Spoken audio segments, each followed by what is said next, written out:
बिस्मिल्लाहिर्रहमानिर्रहीम। मैं हूँ मोहम्मद अरशद खोखर।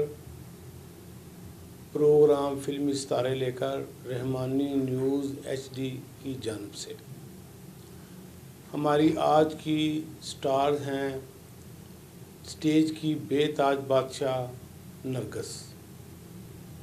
नरगिस हमारी फिल्म इंडस्ट्री का एक ऐसा नाम है जिसका शफाफ व हसीन चेहरा, चमकती आंखें, होंठों पर दिलकश मुस्कुराहट, चिट्टे सफ़ेद मोतियों जैसे दांत, नायाब हुस्न, दिल मोह लेने वाली अदाएँ, खूबसूरत हशाश बशाश जिनको देखकर फिल्म बिनों की रालें टपक पड़ती हैं।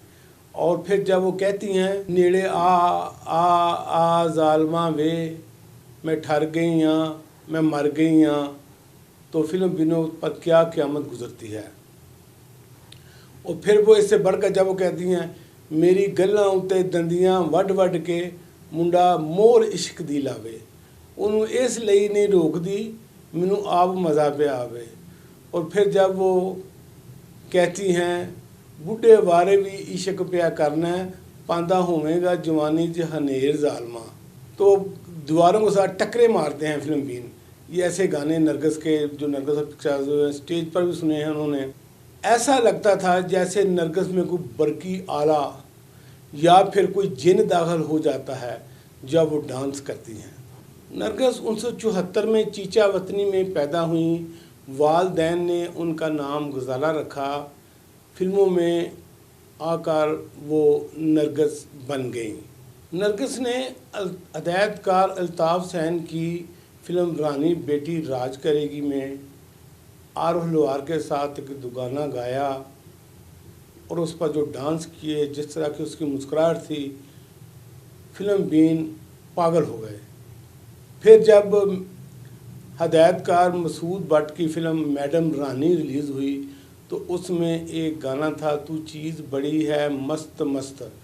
ये गाना इतना चला, इसमें रीमा जो डांस की मास्टर हैं हमारी फिल्म इंडस्ट्री की, वो भी नरगिस के सामने बेबस हो गई।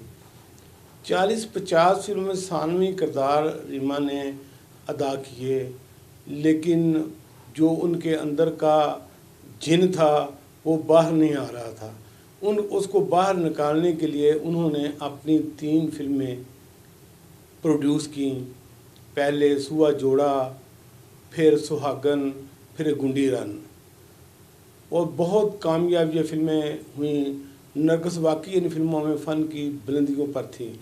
ख़ासकर फिल्म सुआ जोड़ा में जब वो बहार के मुंह पर 3-4 थप्पड़ रसीद करती हैं तो पूरा हाल तालियों से गूंज उठता है। इसी तरह फिल्म सुहागन में जब मुस्तफ़ा कुरैशी के सामने वो कुरान पाक लेकर आती हैं और कसम खाती हैं कुरान पाक की, तो मुस्तफ़ा कुरैशी का अपने बेटे को कत्ल करना तमाशाई आज भी नहीं भूले। जिस तरह नदीम को उर्दू फिल्मों का दूल्हा, सुल्तान राही को पंजाबी फिल्मों का बादशाह और बदर मनीर को पश्तो फिल्मों का दिलीप कुमार कहा जाता है, उसी तरह नरगिस के बगैर स्टेज नामुकम्मल है। और जब वो स्टेज पर आती हैं तो स्टेज पर रौनक हो जाता है। फिल्म बिनों को ये गर्ज नहीं कि नरगिस 50-60 साल की हो गई हैं, बल्कि वो हर हाल में नरगिस को देखना चाहते हैं, क्योंकि उनके चेहरे पर ना कोई दाग, ना कोई धब्बा, ना छाइयाँ और ना ही बुढ़ापे के आसार नज़र आते हैं। ऐसा मालूम होता है जैसे पैदा ही डांस करते हुए हुई हैं, क्योंकि जब वो रक्स करती हैं तो फिल्म बीन मोरनी को भूल जाते हैं। नरगिस ने रक्स की किसी स्कूल या अदारे से तरबियत नहीं ली, बल्कि यह खुदा दाद सलाहियत खूबी उसे कुदरत की तरफ से अतिया है। अब तो उसने रक्स के हुनर में इतनी महारत हासिल कर ली है कि उसकी ज़ात खुद ही एक स्कूल या अदारे की अहमियत इख्तियार कर गई है। 4-5 साल काम करने के बाद नरगिस एक लंबी टुबी लगाती हैं, यानी गायब हो जाती हैं, और फिर निखर कर दोबारा 15-20 साल की बनकर आ जाती हैं और लोग उस पर हज़ार के नोट ऐसे लुटाते हैं जैसे ये कागज़ के नोट हों, क्योंकि अल्लाह ताला ने उनके जुस्से में कोई ऐसी चीज़ रख दी है, फिट कर दी है कि फिल्म बीन उसे देखे बगैर रहते ही नहीं। हालांकि स्टेज पर और भी बहुत सी अदाकाराएँ हैं, खुशबू हैं, मेगा हैं, निदा मुमताज़ हैं, हिना शहीन हैं, पायल चौधरी हैं, लेकिन जो समा नरगिस बांती हैं उन बेचारियों के बस की बात, इन बेचारियों के बस की बात नहीं है। क्योंकि जब नरगिस की आमद होती है तो इनके रेट भी और दाम आधे रह जाते हैं, एडवांस बुकिंग होनी शुरू हो जाती है, जो गाड़ी खड़ने वाले के स्टैंड हैं वो बढ़ जाते हैं, गाड़ियाँ सड़कों पर खड़ी होती हैं, कंटीन वालों की बोतलें ख़त्म हो जाती हैं। ये है नरगिस की आमद। और जब कभी वो कराची, लाहौर, फैसलाबाद, मुल्तान, गुजरांवाला के स्टेज पर चढ़ती हैं तो ऐसा समा बांधती हैं कि लोग अश अश कर उठते हैं। मेरी दुआ है कि अल्लाह ताला नरगिस को इसी तरह हंसता बसता और रखे और वो फिल्म बिनों को इसी तरह खुश करती रहे। अब मैं आता हूँ सेंसर बोर्ड की तरफ कि वो ऐसे गाने क्यों पास करते हैं जिनको हम घर में बैठकर नहीं सुन सकते। अगर वो किसी बस में लगे हों तो फिर भी हम कानों में उंगलियां लेने पर मजबूर हो जाते हैं। जैसे पहले मैंने जिक्र किया, मेरी गल्लां उत्ते दंदियां वट वट के मुंडा मोर इश्क दिलावे, मैं उन्हें इसलिए नहीं रोकदी मैनू आप मज़ा पिया आवे। या फिर बुढ़े बारे भी इश्क पिया करना पांदा होवेगा जवानी च हनेर जालमा, नेड़े आ मेरी जान कर देवांगी जुआं, मुंडा जिवें 25 साल दा। ये गाने हैं, ऐसे गाने सेंसर वाले कहाँ सोए हुए हैं, उन्होंने आंखें क्यों बंद की हुई हैं। पहले तो ऐसा नहीं होता था। सेंसर वालों ने पहले तो 50 की दुहाई में भी गाने कुछ थे, जैसे कल तो मैनू कदी नाल नहीं सवावांगी, इस उड पुड रुड़ पड़े जाने दी मैं मंजी वख डावांगी, हथ जोड़िया भी पिछा नहीं छड़दा है, किड्डा है शैतान हो गया, गल्लां सुन के माही दे नाल मेरियां दुपट्टा बेईमान हो गया। ये गाना सेंसर ने उस वक्त पास कर दिया था। फिल्म इब्तदा थी फिल्म इंडस्ट्री की, 50 की दुहाई की बात है।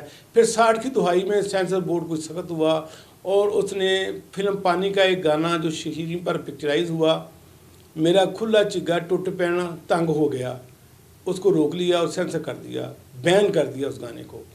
इसी तरह रियाज शाह की बहुत बड़ी फिल्म थी ये अमन, बहुत मेहनत की थी, बहुत सरमाया लगा था रियाज शाह ने उस पर, लेकिन उसको सेंसर कर दिया और उसका अहम सीन फिल्म से काट दिए, जैसे वो फिल्म का तसलसल कायम ना रहा और फिल्म नाकाम होगी और वो बेचारा इसी सदमे से मर गया। 70 की दहाई में एक फ़िल्म थी जहांगीर कैसर साहब की फिल्म लाहौरी बादशाह, उसका एक गाना था जो कैफ़ी की बेवा गजाला पर पिक्चराइज हुआ, हुनी उस रात जेड़ी वारदात वो करेगा चलाकी मैं भी बड़ी हैं चिराग। जहांगीर के मिन्नतो समाज करने के बावजूद सेंसर वाले ना माने और इस गाने को दोबारा पिक्चराइज किया, उसके बोल भी बदले गए। फिर इसी साल इसी दहाई में फिल्म थी एक दादा, उसका गाना था नूर जहाँ की आवाज़ में, थोड़ी फिस गई है थोड़ी पाट गई है, मेरी वैल दी कमीज अज पाट गई है। इस गाने के बोल भी बदलने पड़े।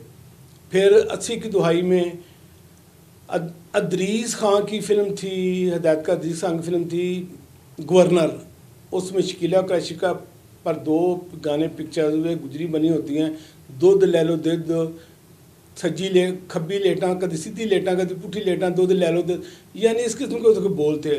फिर उसका एक गाना था माही देंदा पींग नूं हलारा, कम दा पिंडा सारा ते वज जांदी मत अड़ियो, जदों लक उत्ते लगे ओदा हथ अड़ियो, ओदे जोर दी मारदा जे धक्का, मैं हथ पावां पक्का ते वज जांदी मत अड़ियो। ये भी दोनों गाने सेंसर ने दोबारा पिक्चर्स को आए और गाने के बोल भी बदले। यानी सेंसर उस वक़्त बहुत सख्त होता था।